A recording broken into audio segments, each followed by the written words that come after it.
Baik,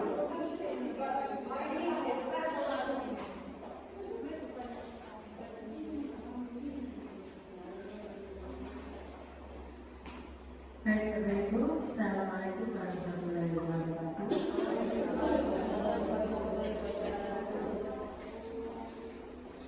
Kita sudah mencapai hari yang keempat, yaitu tentang definisi pembelajaran mendalam. Di hari keempat ini materinya adalah perencanaan pembelajaran mendalam dan juga implementasi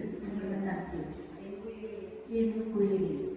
Jadi materinya ya hari ini adalah inquiry kolaborasi sama BPM. Baik Bapak Ibu, marilah kegiatan ini kita awali dengan berdoa. Semoga apa yang kita lakukan hari ini nanti bermanfaat bagi kita semua. Berdoa kami persilakan.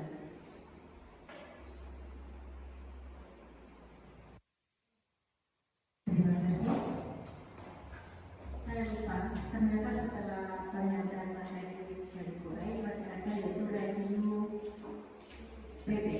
Ya, nanti lembar instrumennya diberikan untuk PP-nya.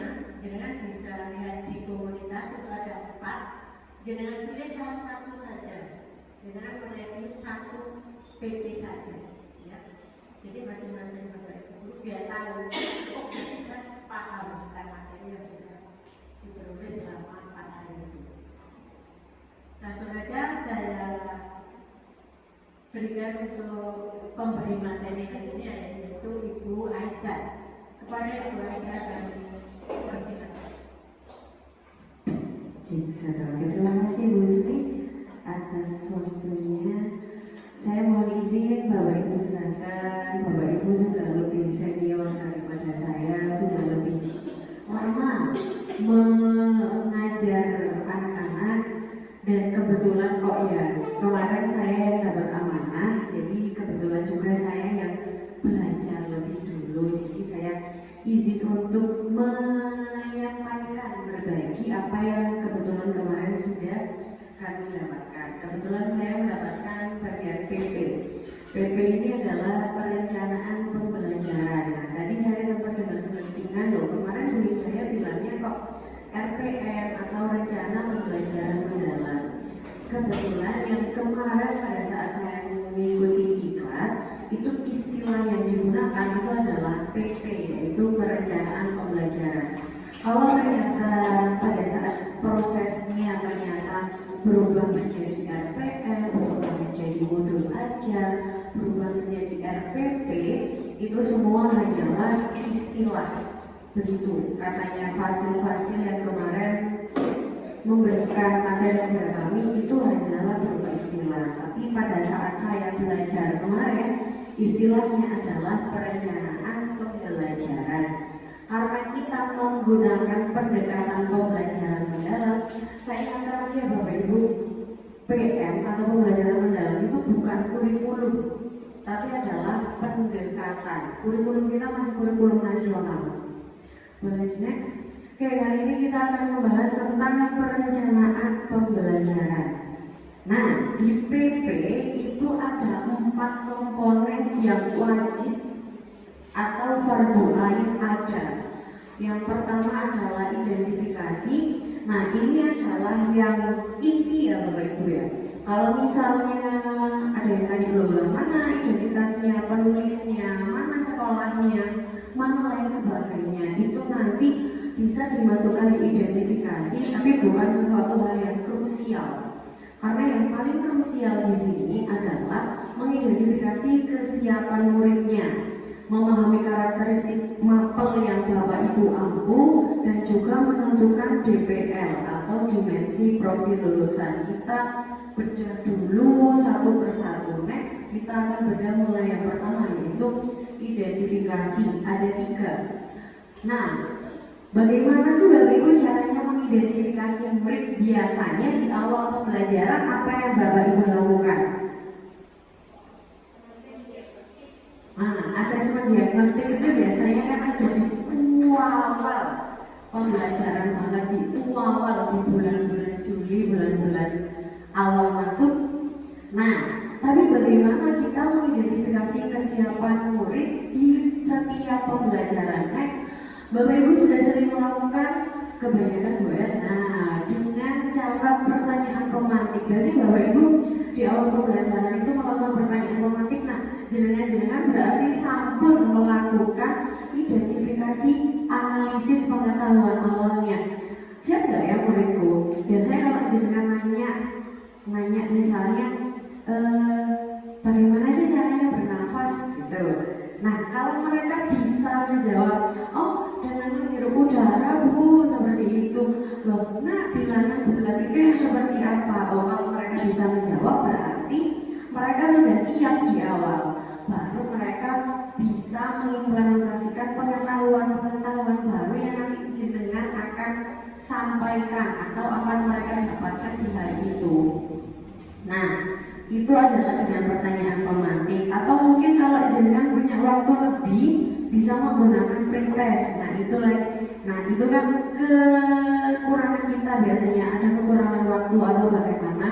Bisa dengan diskusi awal aja bertanya pertanyaan pemantiknya sederhana saja. Ketika mereka sudah bisa menjawab itu berarti bisa melangkah lebih jauh. Nah itu nanti dengan caranya dengan observasi. Nah refleksi itu biasanya kan kita sudah menanamkan, oh refleksi itu nanti di akhir aja.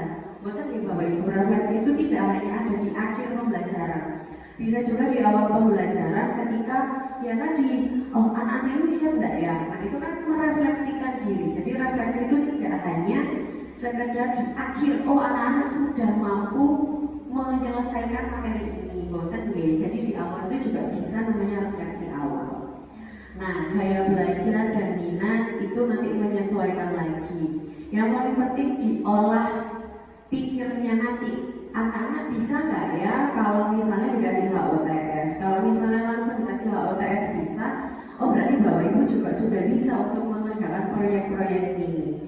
Proyek-proyek nggak perlu besar-besar ya Bapak Ibu ya, mungkin nanti terlalu banyak biaya atau uang yang terkeluarkan, takut membebani. Cukup dengan proyek-proyek kecil yang sekiranya tidak mengeluarkan biaya yang membebani kita ataupun anak-anak.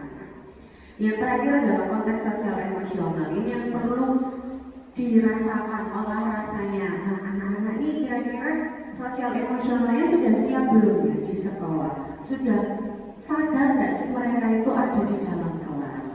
Nah itu adalah cara mengidentifikasi kesiapan murid. Selanjutnya adalah bagaimana sih caranya mengidentifikasi karakteristik mapel.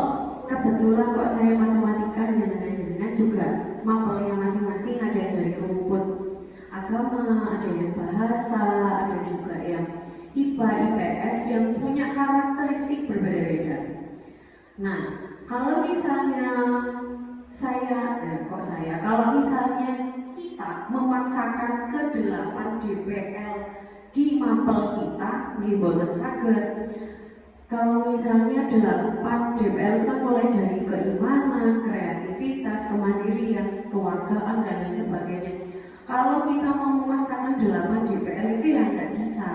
Karena 8 DPL itu adalah kesatuan dari semua mapel. Kalau misalnya jenengan cuma bisa DPL-nya 5, itu sudah hebat bagi saya.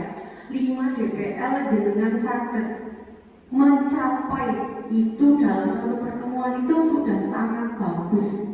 Karena tidak mungkin untuk mencapai 8 DPL hanya dari satu pertemuan. Jadi jenengan kalau nanti misalnya mau DPL, oh ternyata nanti ada kelompokan, oh nanti anak-anak ada mandiri. Gak usah semua 8 yang dimasukkan, gak apa-apa. Cukup 3, 4 itu sudah sangat bagus untuk satu pertemuan bisa memasukkan beberapa DPR.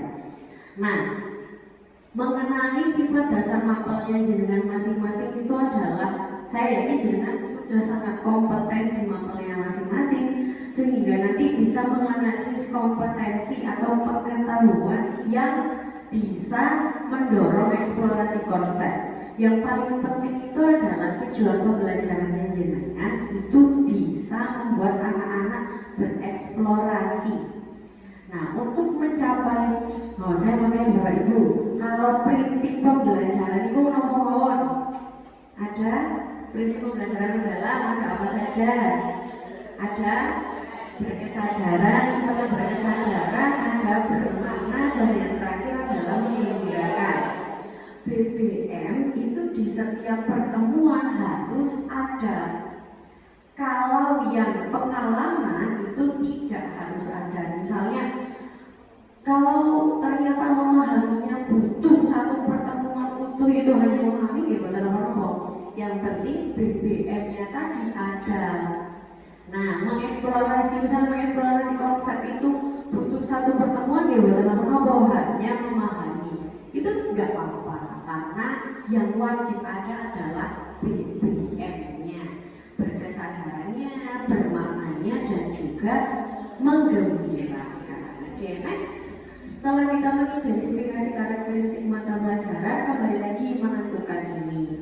Nah, menentukannya nggak usah muluk-muluk Bapak Ibu. Kita kalau muluk-muluk takutnya malah jenengannya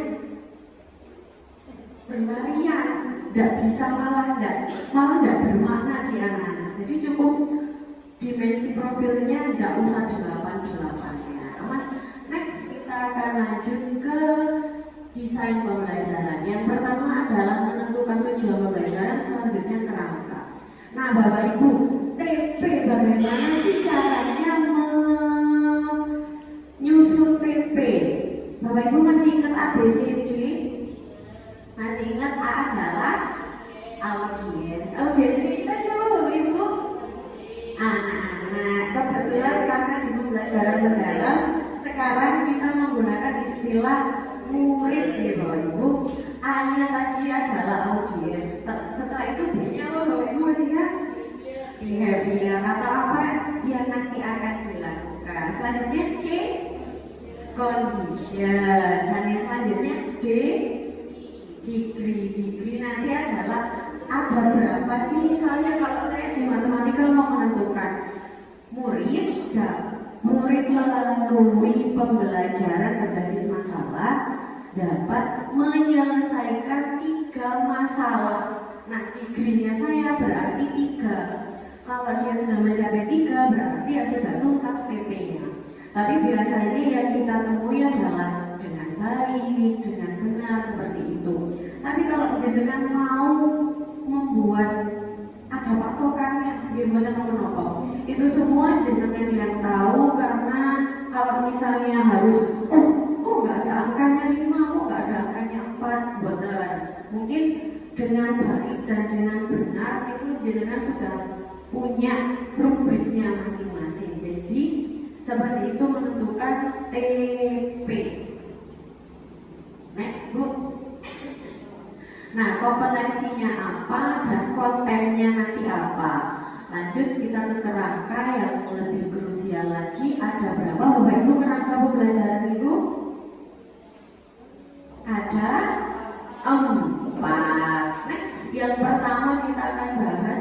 Gini, saya sempat kelupaan. Kalau biasanya kita kan pakai taksonomi Bloom, ada C1 sampai C6. Kebetulan kalau di PN kita kembali lagi ke taksonomi Solo. Nah, di taksonomi Solo itu di situ ada perbandingannya. Sebenarnya sama aja, cuman istilahnya. Nanti KKO-nya, kata kerja operasionalnya itu tetap sama. Tetap kalau bagian merefleksi itu berarti anak-anak sudah bisa berpikir secara mendalam. Itu semua hanya istilah, cuman jangan saya kenalkan lagi ke taksonomi Solo. Next, kita ke kerangka pembelajaran. Nah, di praktek pedagogis nanti kita bisa memilih kita mau model yang seperti apa, strateginya apa, metodenya apa. Yang penting adalah gimana caranya pelaksanaan pembelajarannya nanti itu bisa berbasis masalah. Karena ketika berbasis masalah, mereka anak-anak itu akan olah pikirnya itu terbentuk. Nanti mereka akan gini lah. Ketika nanti alah bujuk berarti mereka sudah mendapatkan apa itu yang namanya apa Bapak Ibu? Oh, gini tak? Kita lihat Bapak Ibu di BBM itu nanti di aha momen itu menggembirakan. Justru ketika mereka wah bumek gitu, total itu adalah aha momennya. Aha itu sebenarnya. Cuman kan kalau anak-anak wah kamu nonton ya gampang. Nah itu justru adalah bagian menggembirakan. Mereka senang tahu Bapak Ibu. Oh lagu aku ya pengen nonton ya bisa. Nah ketika mereka gembira, mereka itu berhasil mendapatkan momen itu. Nah itu adalah momen yang kita harus buat untuk anak-anak. Selanjutnya kemitraan ini kan bisa dengan lintas mata pelajaran. Saya yakin dengan disambung satu kawan kemitraan. Nah di lingkungan pembelajaran ini ada dua, yaitu yang fisik di dalam kelas boleh, di perpustakaan boleh, di halaman sekolah boleh. Itu kan ruangan fisik. Nah selanjutnya ada ruang virtual yang nantinya jenengan dapat memanfaatkan digital. Itu AI dan lain sebagainya kan jenengan bisa memanfaatkan beberapa dari pemanfaatan digital itu. Oke, boleh lanjut Bu. Nah setelah menentukan itu sekarang kita ke pengalaman belajar. Mulai dari prinsipnya dan pengalamannya. Kita sekarang ke prinsip. Boleh next? Oke. Nah, gimana caranya anak-anak sadar Bapak Ibu kalau mereka ada di kelas? Kan mereka selama ini seringnya belahong. Apa tuh Bu? Oh suka paham Bu.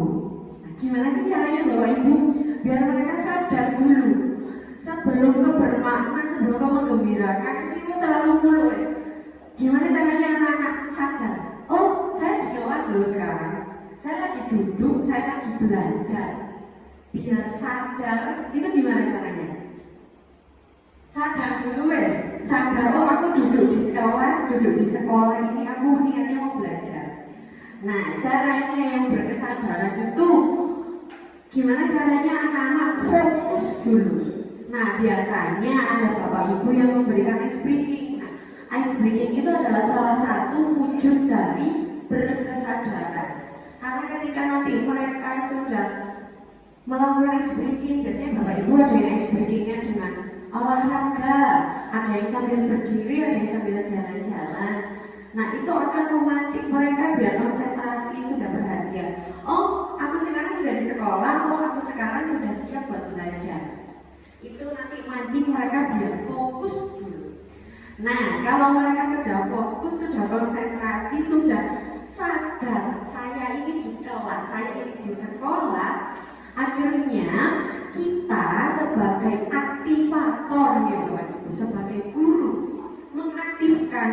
Nah, kita setelah ini akan belajar materi apa disangkutkan ke kehidupan sehari-hari. Nah, jenengan menyangkutkan kehidupan sehari-hari ini, jenengan sudah masuk ke bermaknanya tadi. Buat anak-anak sadar dulu di kelas. Oh, dengan memanggil mereka melakukan presensi, itu mereka, oh aku ternyata dianggap ya oleh Bapak Ibu di kelas. Padahal sepele kan Bapak Ibu, tiap pagi, tiap hari kan ya kita melakukan presensi.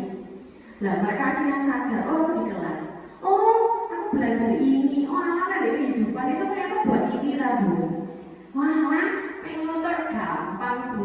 Mereka akhirnya bermakna Bapak Ibu, sudah bisa menyangkut pautkan materi yang terlihat abstrak tadi di kehidupan sehari-hari. Akhirnya nyantol, bermakna lah akhirnya bagi mereka. Saat mereka sudah bisa bilang, wah sampai ngono tahu. Nah itu Bapak Ibu, itu adalah menggembirakan karena sudah ada di fase aha moment. Biasanya aha moment ini kalau bisa itu harus diwujudkan setiap hari. Karena setiap harinya kita akan ada aktivitas-aktivitas untuk mencapai si TP. Ya Bapak Ibu ya, berkesadaran bermakna menggembirakan itu gampang ya Bapak Ibu ya. setiap hari jenengan bisa melakukan cuman ini loh dibedah sendiri-sendiri. Oh alat ternyata kalau di PM itu kayak gini. Next Bu, kita ke pengalaman belajar. Nah, kalau yang memahami, mengaplikasi dan merefleksi ini tergantung sama kebutuhannya jenengan. Ada kalanya dalam satu hari itu jenengan sudah bisa melakukan tiga-tiganya. Tapi ada kalanya dalam satu hari jenengan cuma bisa memahami dan mengaplikasi aja gitu nopo-nopo. Karena pengalaman belajar itu tidak harus tiga-tiganya dalam satu pertemuan. Kalau ternyata jenengan 3 JP dan 1 JP itu sudah bisa menargetkan mereka paham, mereka bisa diskusi, mereka bisa melakukan presentasi dan lain sebagainya gitu. Jos berarti jenengan sampai bisa melawan tiga-tiganya niku. Tapi di garis bawahi lagi, kalau misalnya ternyata materinya terlalu berat untuk satu kali pertemuan diselesaikan, dia bukan nopo-nopo karena memahami, mengaplikasi dan merefleksi itu ada di jenengan yang tahu, wah kalau ini tuh terlalu berat. Nah itu jenengan sendiri yang tahu. Next, sudah kita ke asesmen. Nah asesmen itu kan ada 2, asesmen formatif dan sumatif. Untuk formatif nanti dibagi jadi 2 lagi, pada awal pembelajaran lalu ada proses pembelajaran. Ya di akhir nanti asesmen pada akhir pembelajaran biasanya kita istilahnya Bapak Ibu ada PSAT, ada PSAJ, itu semua hanyalah istilah-istilah yang berkembang. Nah, pada awal itu biasanya yang tadi di awal Bapak Ibu memahami, mereka itu sudah tahu belum sih dengan pertanyaan formatif? Untuk ngetes aja pengetahuan awalnya.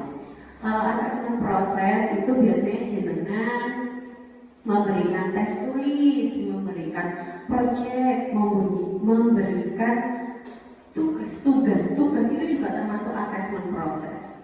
Nah, yang terakhir asesmen akhir itu biasanya ada tes-tes tulis kayak PSAT, PSAJ dan lain sebagainya. Di akhir bab juga bisa. Next Ibu. Nah, ini adalah komponen minimum di PP.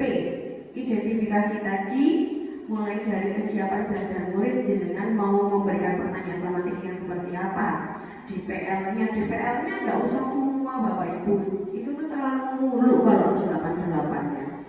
Cukup 5, cukup 4 gitu teman-teman.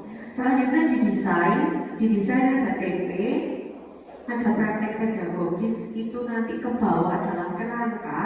Ada 4 kerangka mulai dari praktik, kemitraan, lingkungan belajar, dan pemanfaatan digital. Boleh disaksikan kemitraan pembelajaran itu adalah opsional nih Bapak Ibu. Kalau misalnya ternyata udah ada buayu ya wis belajar sendiri nggak apa-apa, itu opsional. Waduh wis udah nututi lah ya, pakai pemanfaatan digital. Anak-anak ini membaca pada hari itu hanya membaca sendiri nggak apa-apa, itu adalah opsional. Kalau bisa 4-4-nya ada, tapi kalau nggak bisa, itu opsional mawon. Lanjut Bu, setelah didesain ada di pengalaman. Nah, pengalaman belajar ini adalah langkah-langkahnya ya Bu Ibu. Terus jenengan bisa mengelontok semua kalau langkah-langkahnya ini. Selanjutnya asesmen. Oke, sekarang kita ke implementasi. Lanjut. Oke, di implementasi ini seharusnya ya Bapak Ibu ada yang praktek di depan, tapi karena keterbatasan waktu kita langsung kupas secara cepat ya Bapak Ibu. Yang pertama jelas kita akan melakukan perencanaan dengan apa yang membuat PP tadi, membuat perencanaan. Kalau sudah dibuat, sesuatu hal kalau sudah dibuat itu terasa sempurna ketika sudah dilaksanakan ya Bapak Ibu. Mau perencanaannya sebagus apapun, jangan buat media sebagus apapun. Nah kalau nggak dilaksanakan ya percuma Bapak Ibu. Cuma administratif aja. Kalau bisa ya pelaksanaannya sebagus perencanaannya. Kembali ke dia Bapak Ibu, kalau pelaksanaan itu kan enggak. Apa yang kita rencanakan belum tentu 100% bisa dilaksanakan. Jadi kalau bisa ya 80% itu kayak jenengan libas biar pelaksanaan itu sesuai dengan perencanaan. Karena 20%-nya itu adalah kuasa Allah yang kita nggak tahu pada hari itu ada apa. Asesmen kayak gitu mohon. Lanjut next. Nah, gimana cara melaksanakan PP? Ini pelaksanaannya adalah sesuai dengan apa yang sudah kita bahas. Gimana tahapan berpikir anak-anak, terus habis itu model dan strateginya. Ini jenengan sempat melontok semuanya karena kemarin-kemarin sudah dibahas. Next lagi aja, itu masih pelaksanaan. Nah, contoh pelaksanaan PM pada mapel. Kalau misalnya agama dengan mengajarkan nilai-nilai agama. Kalau bahasanya itu experiential learning. Iya, Pak? Oh iya. Iya, Bu Linda. Experiential learning. Ini saya ambil dari materi kemarin nih Bapak Ibu. Kalau di pendidikan Pancasila itu ada studi kasus, pasti kan banyak nih Bu Eni sama Bu Urin, banyak sekali studi kasus. Contohnya kayak sekarang lagi booming pati lah, jadi kan studi kasus itu mungkin bisa saja sesuai dengan tujuan pembelajarannya. Kalau matematika gimana Pak? Kalau matematika ini malah paling gampang karena banyak sekali berbasis masalahnya. Apapun pasti ada hubungannya sama matematika. Lanjut Bu, kita bahas IPA, IPS, dan bahasa. Nah, kalau di bahasa, di rumpun bahasa nanti itu bisa pembelajaran berbasis inquiry. Kalau di IPA dengan project, kalau di IPS dengan pembelajaran kontekstual. Next. Nah, kalau di bagian memahami itu berarti kan kita masih melakukan orientasi atau perkenalan awal, memberikan stimulus. Gimana sih caranya memantik anak-anak orang belajar itu tak tahu apa yang gampang tiap hari ya ketemu. Nah, terus merumuskan masalah, pengumpulan data, pengolahan dan analisis. Sudah bisa ini semuanya Bu, next. Nah, mengaplikasi dan merefleksi, menarik kesimpulan setelah anak-anak diskusi akhirnya mereka komunikasikan. Itu masih di tahap mengaplikasi ya Bapak Ibu, belum tahap refleksi. Tahap refleksi itu ketika sudah adanya umpan balik antara siswa, antara murid dengan murid dan antara murid dengan guru. Nah, setelah itu aplikasi dan tindak lanjut, kira-kira mereka itu sudah memahami belum ya? Kalau belum, bagaimana tindak lanjut kita sebagai guru? Next. Nah, ini contohnya. Nanti kita akan membedah PP yang sudah dikirim sama Bu Sri, akan kita bedah satu-satu seperti ini. Apakah identifikasi peserta, identifikasi muridnya sudah ada? Apakah dikelihatan di PP itu menunjukkan minatkah, adakah kegiatan proyek kah, ada kegiatan berbasis masalah? Itu jenengan bisa mengidentifikasi setelah ini. Peserta muridnya seperti apa? Mapelnya kira-kira aplikatif nggak sih di PP-nya tadi?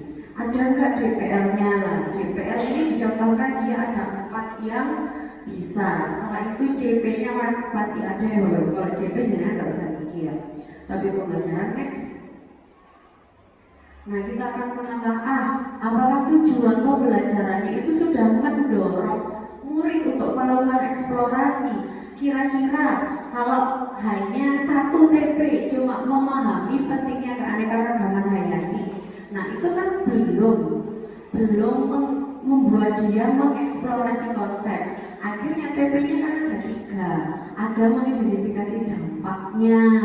Nah, sampai dia bisa melakukan proyek. Akhirnya di TP itu sudah memenuhi mendorong murid untuk mengeksplorasi.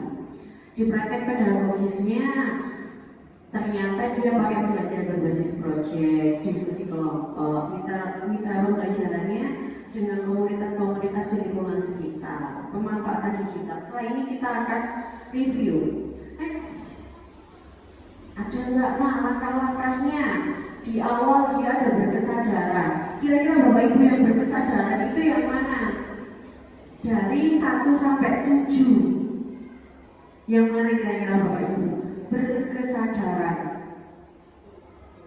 Nomor 2 itu sudah berkesadaran, permainan pemusatan konsentrasi itu sudah membuat murid itu konsentrasi atau fokus, itu sudah masuk berkesadaran. Jadi nanti kita akan menelaah satu persatu seperti itu. Kalau yang bermaknanya itu sudah di sini. Apa sih yang bisa kita lakukan untuk melestarikan sungai kita? Dia kan akhirnya mikir, oh kayak gini ya Bu ya. Akhirnya udah kelihatan. Ya sudah saya bacakan. Bermaknanya itu ketika guru bertanya, apa sih nak penyebab terjadinya pencemaran sungai? Akhirnya dia akan melakukan proses di otaknya, olah pikir. Oh, ternyata sungai aku kalau misalnya buang sampah terjadinya pencemaran sungai. Akhirnya dia akan mendapatkan tahapan bermakna tadi. Next.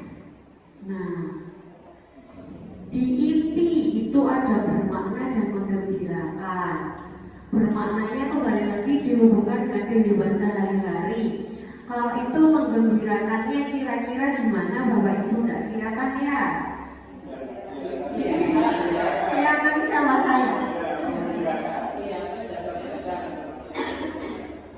Nah, kira-kira menggembirakannya ada yang di bagian mana Bapak Ibu? Itu adalah ketika dia sudah bisa mengembangkan proyek pengelolaan sampah. Akhirnya dia merasakan keberhasilan dalam TP tadi. Next. Lanjut ini refleksi penutup seperti biasa. Next. Nah, asesmen ini yang paling penting. Asesmen awalnya dia tadi adalah menghubungkan tentang ekosistem dan hubungan dengan aktivitas manusia. Nah, di asesmen prosesnya dia buat kata konsep, dia presentasi, terus dia tadi ada proyek ini tentang pengelolaan sampah. Hingga di akhir dia ada tes tertulis dan juga jurnal reflektif. Oke, lanjut materi terakhir dari saya yaitu inquiry kolaboratif. Inquiry kolaboratif ini Bapak Ibu, kita sedikit mengenyampingkan PP pembelajaran mendalam dan lain sebagainya. Di sini biasanya setiap hari jenengan sudah melakukan. Baik kalau formal kayaknya ya di kegiatan seperti ini. Non formal setiap hari jenengan melakukan inquiry kolaboratif. Sesederhana, oh lah boleh, aku manggil loh di kelas ini ya apa ya enak nih penanganannya. Oh lah bulan, anaknya sampai ini loh di 8 C gini. Ah Bu Biji, tadi loh dari 7 C loh kayak gini anaknya. Nah ini tuh jenengan sama melakukan inquiry kolaboratif. Di sini adalah memungkinkan guru untuk bekerja sama mengidentifikasi tantangannya. Bu, aku dulu waktu itu tidak ngajarinya. Gimana caranya ngajarinya ini? Tantangan apa Bapak Ibu? Tantangannya sudah disampaikan barusan. Nah, terus gimana caranya kita merancang strategi? Saya curhat. Bu, gimana ini caranya? Rian tidak bisa baca loh. Nah, itu kan sudah menyampaikan tantangan. Akhirnya saya dengan Bu Foni berdiskusi strateginya. Oh paling enak kayak gini loh Bu. Kayak gini loh Bu Ari, aku dulu pernah kayak gini, ternyata berhasil. Oh barusan kan cuma curhat. Istilahnya lah ya, memang curhat lawan kali Bu. Nah ini kok jadi kan sampai melakukan. Sudah sampai di tahapan merancang itu dengan.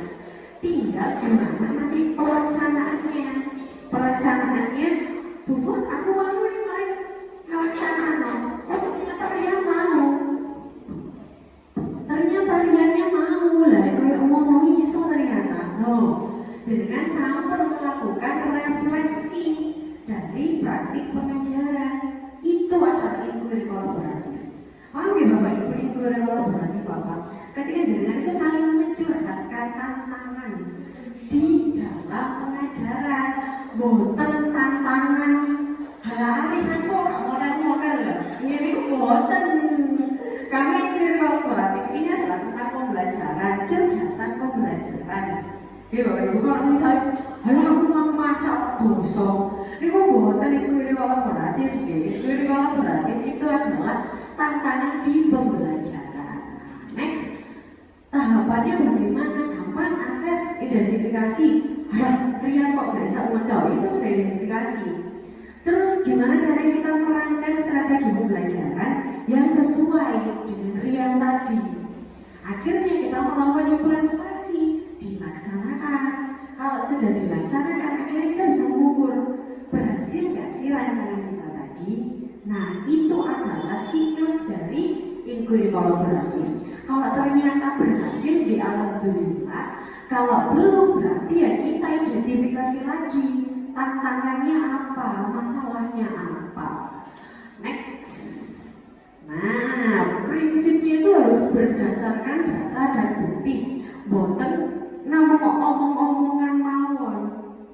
Kalau omong-omongan kan cuma desas-desus.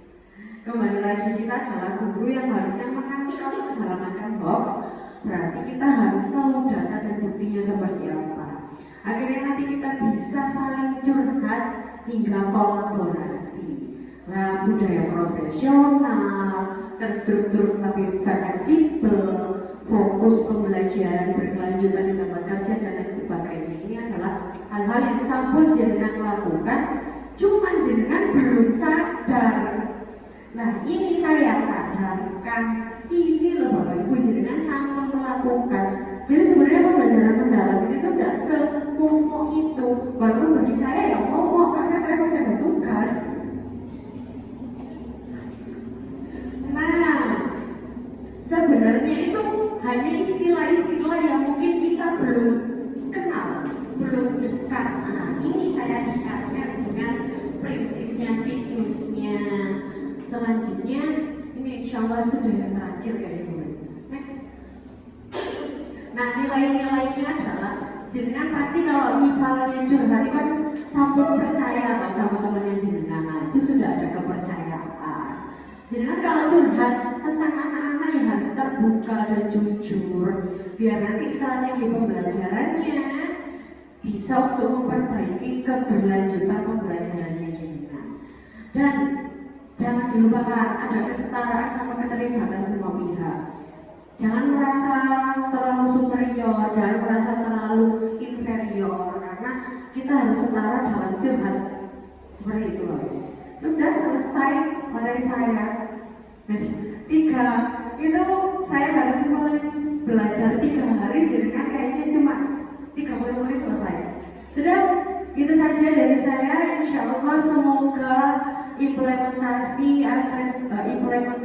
dan lain sebagainya tadi, mulai dari PP, implementasi sampai inquiry kolaboratif, semoga bermakna dan nancep di otaknya jenengan-jenengan semuanya. Setelah ini akan review dipimpin oleh Bu Sri.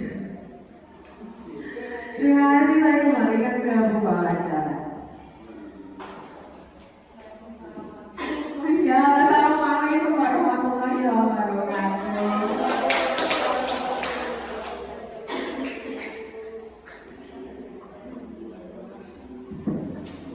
Terima kasih Bu Aisyah.